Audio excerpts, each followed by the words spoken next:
نحمده ونصلي على رسوله الكريم أما بعد فأعوذ بالله من الشيطان الرجيم بسم الله الرحمن الرحيم قال الله تعالى في القرآن المجيد وإذ ابتلى إبراهيم ربه بكلمات فأتمهن قال إني جاعلك للناس إماما صدق الله العلي العظيم وصدق رسوله الأمين الكريم ونحن على ذلك لمن الشاهدين والشاكرين والحمد لله رب العالمين۔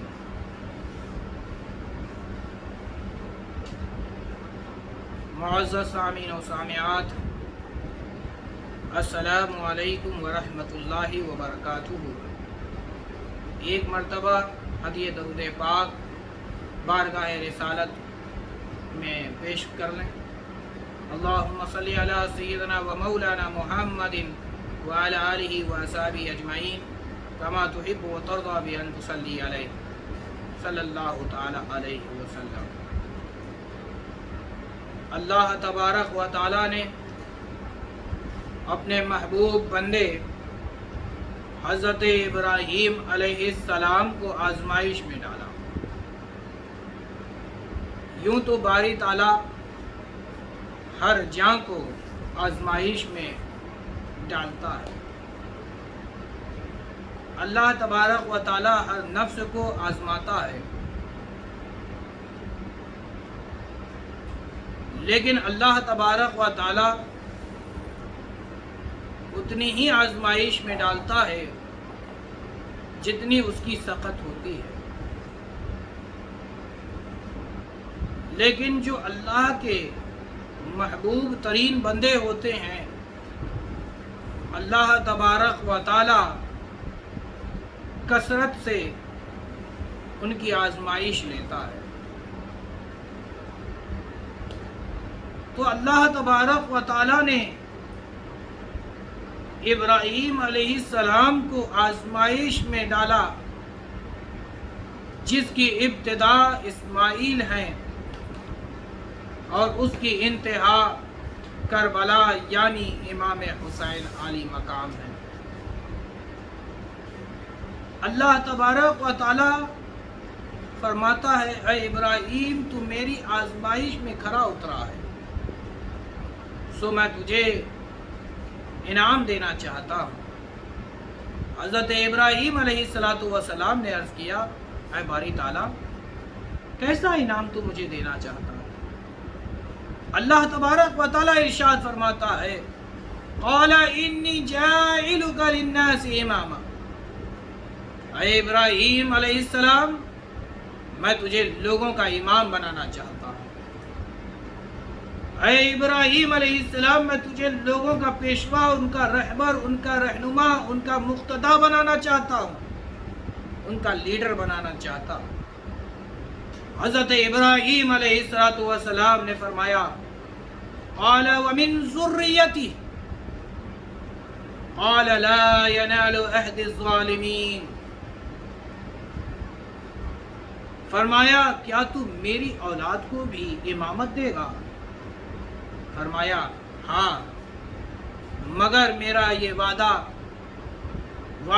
امامت ان کو ملے گا جو نیک ہوں گے، متقی ہوں گے، تقوی شعار ہوں گے، لیکن میرا یہ وعدہ ان تک نہیں پہنچے گا جو ظالم ہوں گے۔ امامت کبھی ظالم کو نہیں ملتی اور ظالم کبھی امام نہیں بنتا۔ جن کو امامت ملتی ہے وہ حق پر ہوتے ہیں، بلکہ یوں کہہ لیجئے کہ وہی حق ہوتے ہیں۔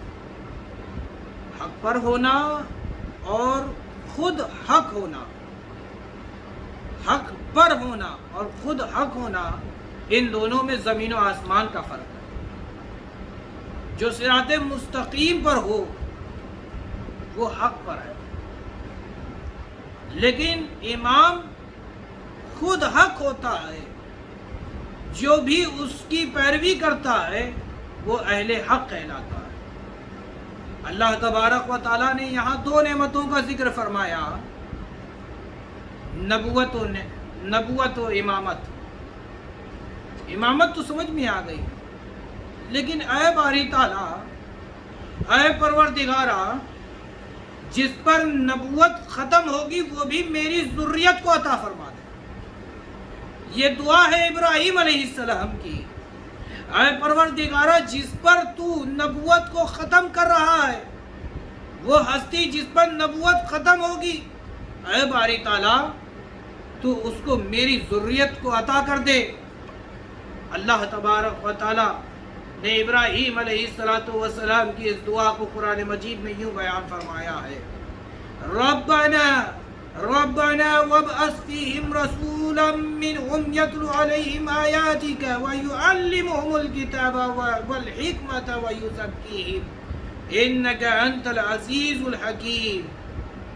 اللہ تبارک و تعالیٰ نے قرآن مجید میں ارشاد فرمایا اس کے جواب میں، کما ارسلنا فیکم رسولا منکم یتلو علیکم آیاتنا۔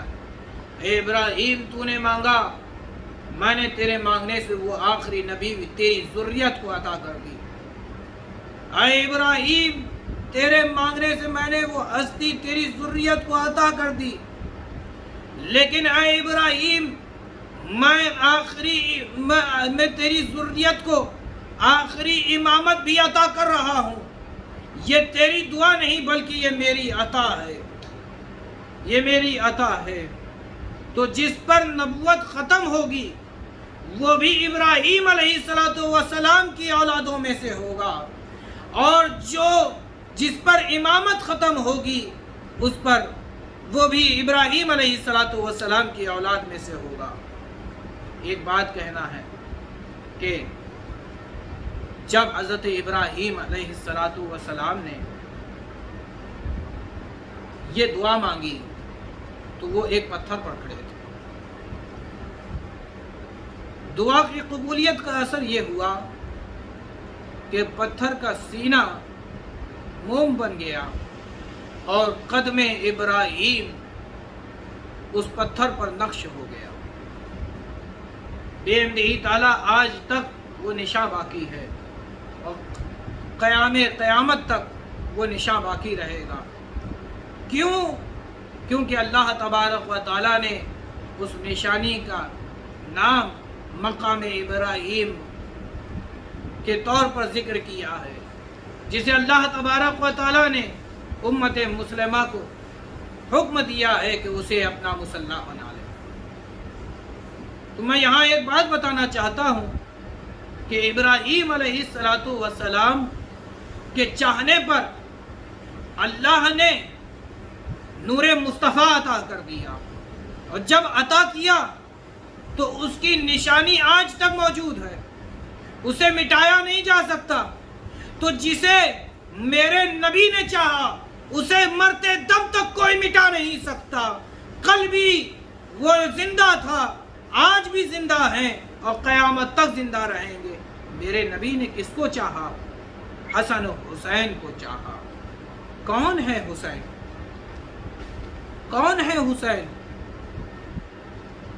نواسۂ رسول ہیں حسین، نواسۂ رسول ہیں حسین، شہزادہ بطول ہیں حسین، فاطمۃ الزہرا کے لخت جگر ہیں حسین، علی المرتضیٰ کے نور العین ہیں حسین، صدیق اکبر کی صداقت ہیں حسین، فاروق اعظم کی عدالت ہیں حسین، عثمان غنی کی سخاوت ہے حسین، مشکل کشا کی شجاعت ہے حسین، اور امام حسن کی چاہت ہے حسین۔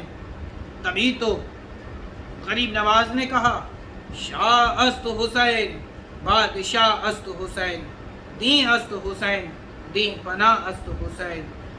قول نبی الحسین منی وانا من الحسین، حسین is from me and I am from حسین۔ جنتی جوانوں کے سردار ہیں حسین، دوشہ پیمبر ہیں حسین، بوسہ گاہ مصطفیٰ ہیں حسین، المختصر کل فضیلت کے جامع ہیں حسین، واللہ کیا کہوں کیا کیا ہیں حسین۔ عزیزان گرامی، ہم نے واقعہ کربلا کو سنا تو ہماری آنکھیں نم ہو جاتی ہیں، تمام عاشقان مصطفیٰ کی آنکھیں نم ہو جاتی ہیں، تمام غلامان حسنین کا کلیجہ منہ کو آتا ہے، احساس یہ ہوتا ہے کہ اب جا نکلے کہ تب جا نکلے۔ لیکن کچھ لوگ ایسے ہیں کہ جن کے دماغ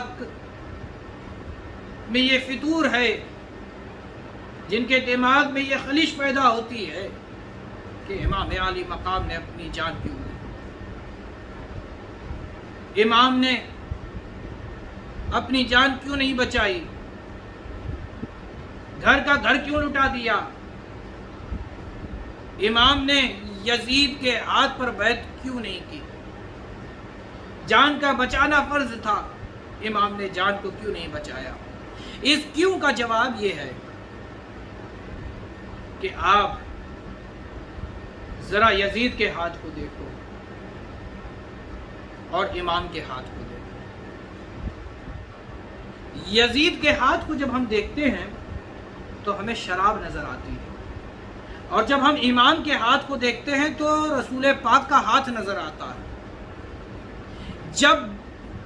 جب ہم یزید کی زبان کو دیکھتے ہیں تو ہمیں حکم ملتا ہے صحابہ کے قتل کرنے کا، جب ہم یزید کی زبان کو دیکھتے ہیں تو ہمیں حکم ملتا ہے مدینہ المنورہ کی عظمت کو پامال کرنے کا، جب ہم یزید کی زبان کو دیکھتے ہیں تو ہمیں مکہ المکرمہ کی عظمت و حرمت کو پامال کرنے کا حکم ملتا ہے۔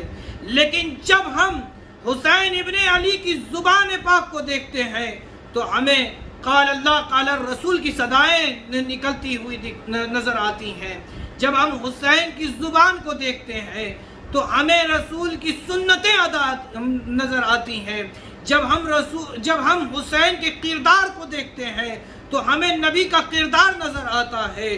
یوں کہہ لیجئے کہ حسین میں ہمیں مصطفیٰ نظر آتے ہیں، حسین میں ہمیں ابو بکر نظر آتے ہیں، حسین میں ہمیں عمر فاروق اعظم نظر آتے ہیں، حسین میں ہمیں عثمان غنی نظر آتے ہیں، حسین میں ہمیں مشکل کشا نظر آتے ہیں، حسین ہی میں ہمیں امام حسن نظر آتے ہیں۔ کیوں؟ کیونکہ ان تمام صحابہ کا کردار، ان کی جو طریقہ زندگی تھا وہ سنت مصطفیٰ پر تھا۔ سنت مصطفیٰ کیا ہے؟ رسول پاک صلی اللہ تعالیٰ علیہ وسلم نے کبھی جھوٹ نہیں بولا، کبھی غیبت نہیں کی، کبھی چغلی نہیں کی، ہمیشہ سچ بولا۔ یہ رسول کی سنت، اسی سنت کو لے کر امام حسین علی مقام کربلا کے میدان میں پہنچے، اور یزید نے جب زور دیا کہ اس کے ہاتھ پر بیعت کرے تو امام کی نظر اس کے ہاتھ پر، اس کے زبان پر، اس کے کردار پر تھی کہ یزید ابن معاویہ کیسا ہے۔ حسین ابن علی اگر یزید کے ہاتھ پر بیعت کر لیتے، بیعت کے معنی ہوتا ہے کسی کے ہاتھ پر اپنا ہاتھ دینا، جس کا مطلب یہ ہے کہ اسے اپنا امام تسلیم کر لینا، اسے اپنا پیشوا تسلیم کر لینا، اسے اپنا مقتدا تسلیم کرنا، اسے اپنا رہبر تسلیم کرنا۔ کیا بھلا ایسا ہو سکتا ہے کہ حسین ابن علی اس کو اپنا امام بنائے جو ظالم و جابر ہے؟ کیا حسین ابن علی اس کو اپنا امام بنائے، اس کو اپنا رہبر بنائے جو تارک سنت مصطفیٰ ہے؟ ہرگز ہرگز ایسا ہو نہیں سکتا تھا کہ حسین ابن علی یزید کے ہاتھ پر بیعت کرتے، بلکہ امام حسین علی مقام کے نظر میں یہ آیت کریمہ تھی، لا ینال عہد الظالمین، ظالموں کو اللہ تبارک و تعالی امامت نہیں دیتا۔ تو سن لو، جس کو پروردگار امامت دے دے اس سے کوئی امامت چھین نہیں سکتا، اور جسے ذلیل کر دے اسے کوئی امامت دے نہیں سکتا۔ جسے اللہ ذلیل کر دے اسے کوئی امامت دے نہیں سکتا، اور جسے اللہ امامت دے دے اس سے کوئی امامت لے نہیں سکتا۔ اسی لیے تو غریب نواز نے کہا سرداد نداد دست در دست یزید حقا کے بنائے لا الہ است حسین.